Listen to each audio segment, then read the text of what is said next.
Hey folks, Ryan Rose here, and today I'm going to show you how to tie the bank robber's knot or the John Wayne knot. The reason you'd want to use this knot versus a knot that, like a basic slip knot that a lot of people learn how to tie, is that it's a 3-bite knot. And so if the horse pulls back on it, you can still come up and undo the knot and get the lead rope off. So let me show you first kind of the basic knot that a lot of people tie that I wouldn't recommend.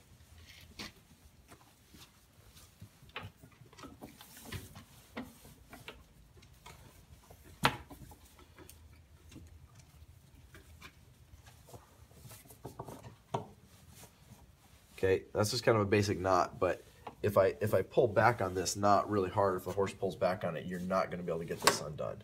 Okay, so it's a quick release as long as there's no tension on it, but if you have a horse attached to the end and they pull back, it's not going to hold. Okay, so the knot that I want you to learn today is called the bank robber's knot or the John Wayne knot.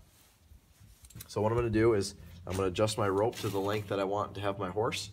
I'm going to fold the rope in half like this. I'm going to put it over the part that I'm tying it to.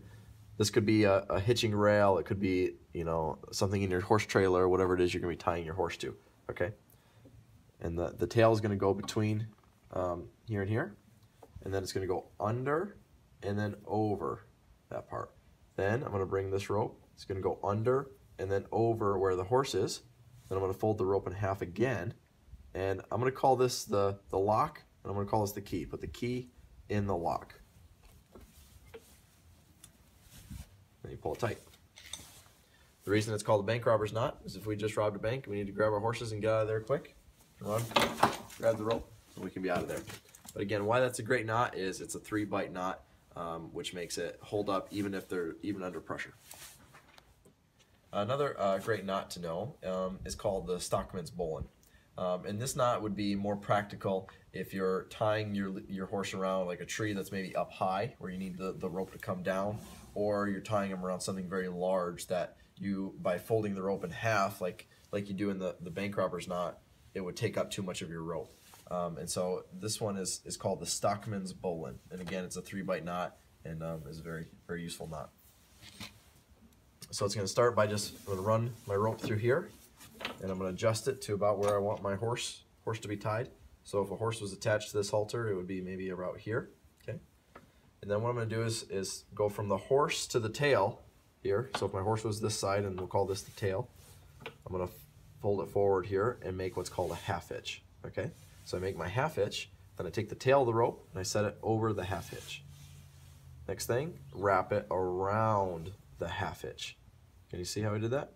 And that's usually here where I switch hands. So let's go back there again. So you go around the half hitch. Not putting your fingers through any parts of the hole. Because if you were to put your finger through there and then the horse were to pull back, you may lose a finger. So you're not going to want to put your fingers through any part of this. Then the next part is I'm going to reach behind the horse rope here and grab the tail. And I'm going to make a key, put the key in the lock. Pull it tight. There you have your Stockman's Bowline. Now, if you have a horse that kind of likes to play with the rope, there's a good chance when you come back, if you leave for a little while, that your horse isn't going to be there. So, because if they pull on this, that's all it takes to undo the knot. So what I'm going to do is I'm going to put a lock on it. And the way I'm going to put a lock on it is I'm going to do another half hitch, okay? And this is now my lock, and I'm going to put the key in the lock. Now the horse can play with it, and it won't come undone. Let's show that one more time. Half hitch. This is the lock. Put the key in the lock. Then pull it snug. All right. This is your knot tying tip of the day. Hope you enjoyed it, and we'll talk to you again later.